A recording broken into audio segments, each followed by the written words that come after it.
All right, so my goal today, just refresh. This is a 1977 MGB Roadster.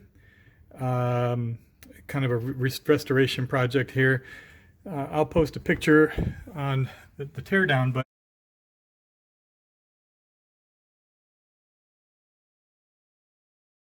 basically what happened is when we pulled the seats out, this seat connection here in the front seat where the bolt was, it tore out of the floor because it was rusted shut. So when I pulled that out, it tore out of the floor. And while cleaning up and looking for rust, I found the other side here is severely cracked. So basically what I'm going to do is I'm going to cut holes and pull all those threaded areas out. And basically, if you can see the square shape that this hole is in the floor, I'm gonna put a thick piece of metal from the underside to work like a nut, and weld it in that place, and then I'm gonna tap it in place. Same thing here, almost the same shape. Anyway, that's my intention, and I will take progress videos as it goes. Okay, so I've made one of the metal pieces here. You can see it's just a standard mild steel, 1/4 inch by 1.5, and cut it to length, rounded the edges so that when I get it up in there, it'll conform pretty well to the edges here without having any obstructions from the corners. If the corners were sharp and these are rounded, then it would not fit flush. So this is, I think, what we're going to go with. It has plenty of room. Being a 1/4 inch, it'll have plenty of room for some threads in there. It'll be really nice and strong. And being that it's a little thicker material than this thin gauge, when I weld it in there, it'll be more of a heat sink, so it'll be easier for me to control the temperature while I'm welding. So before I cut out this cracked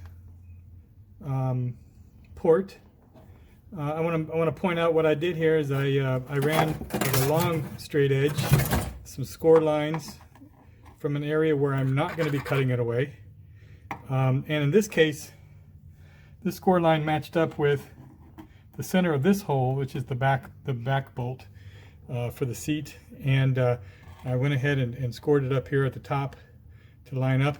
The other axis, the x-axis here, it doesn't have to be square. All I need to do is have points that we can refer to later, and so I mark these on the outside there with a small straight edge here. And so I'm going to cut these out and lay them in with a magnet, give them a quick tack, and we'll see how that lies from there. All right, so a quick look at what was originally in there from the manufacturer. See, it was just a nut that was welded with looks like 2 tack points on either side of the nut. That was just on the other side of that hole right there. That was the original manufacturing point. And you can see that nut is not much thicker than the piece that I'm going to put in.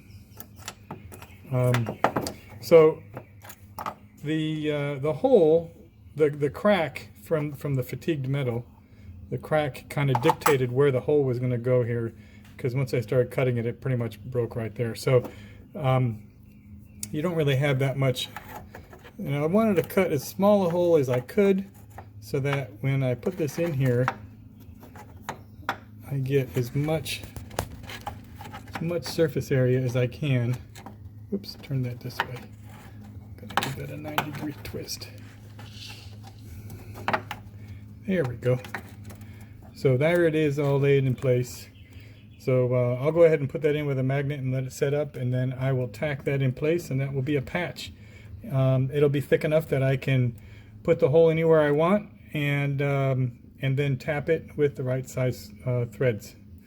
Moving on. Quick pro tip. When you're cutting these slices, if you're using a Dremel to cut metal, definitely use these reinforced cutoff wheels. The little brown ones, they they tend to splinter off and put your safety glasses to the test. These are a bit more durable. They can handle higher RPMs. They do wear out, but you can see they have a kind of a nylon mesh to them, and so they can take a little bit of flexing if you get a little twisted, and they're a little more safe. So just highly recommend Dremel reinforced cutoff wheels. All right, so there you go, finished product, all welded and beveled in. The other one over there. Next thing, all I have to do is drill the holes in the right spot, which is the trick, I suppose, and then tap them. And the